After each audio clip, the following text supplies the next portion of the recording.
So ఈరోజు నేను పహల్గామ్లో జరిగిన అటాక్ గురించి మాట్లాడబోతున్నా, టెర్రరిస్ట్ అటాక్. సో ఎందుకు ఓన్లీ పహల్గామ్ ఎంచుకున్నారు అనేది మీకు తెలుసా? అంటే మీకు కొంచెమైనా ఐడియా ఉన్నదా? సో నేను చెప్తే వినండి. దానికి రీజన్ ఏంటంటే, పహల్గామ్ దగ్గరలో ఒక్క హాస్పిటల్ ఉండదు. సో అక్కడి నుంచి ఒక హాస్పిటల్ పోవాలన్నా మినిమం 50 కిలోమీటర్స్ పోవాలి. So that is the best spot. And security కూడా అంత టైట్ ఉండదు. సో ఒక టెర్రరిస్టులు వచ్చి నువ్వు హిందువా ముస్లిమా అని చెక్ చేసి మరి చంపారంటే మీరు అర్థం చేసుకోరాడు సెక్యూరిటీ ఎంత డీలా ఉండదు. అండ్ ఇంకో థింగ్ ఏంటంటే, ఈ టెర్రరిస్ట్ల మెయిన్ నాకు తెలిసినంత వరకు అయితే మెయిన్ ఫస్ట్ ప్రియారిటీ ఏంటంటే, ఇండియాలో ఉన్న హిందూ ముస్లిమ్స్కి లొల్లి పెట్టాలని చెప్పి.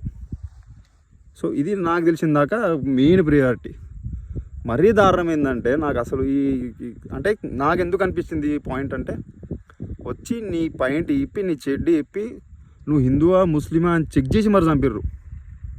సో దీనికి ఏంటంటే మీకు అర్థమై ఉంటుంది, అంటే ఇక్కడ ఉన్న హిందూస్కి ముస్లిమ్స్కి లొల్లి పెట్టాలని చెప్పి. సో నాకు కూడా చాలామంది ముస్లిమ్స్ ఫ్రెండ్స్ ఉన్నారు, చాలా మంచి వాళ్ళు. మనం జాన్ జబ్బాలు అట్లుంటారు మనతోటి. సో నేను ఒకటే కోరుకుంటున్నా, మన ఇండియన్ ముస్లిమ్స్ అయితే అట్లాంటి వాళ్ళు కాదు నాకు తెలిసినంత వరకు. అండ్ మనకు అక్కడ ఇట్లాంటి ఇష్యూ జరిగిన తర్వాత కూడా మనకు హెల్ప్ చేసింది ఎవరంటే అక్కడున్న Indian Muslims, Kashmir Muslims. So మీకు అందరూ తెలుసు ఆల్రెడీ కాశ్మీర్ లెక్క ఉండేదే ముస్లిమ్స్. సో అక్కడ ఎంత ప్రాబ్లం జరిగిన తర్వాత కూడా గుర్రాల మీద అక్కడ ఉన్న ముస్లిమ్స్ గుర్రాల మీద ఎక్కించుకొని ఆ నుంచి కొంతమందిని కిందికి తీసుకొచ్చారు.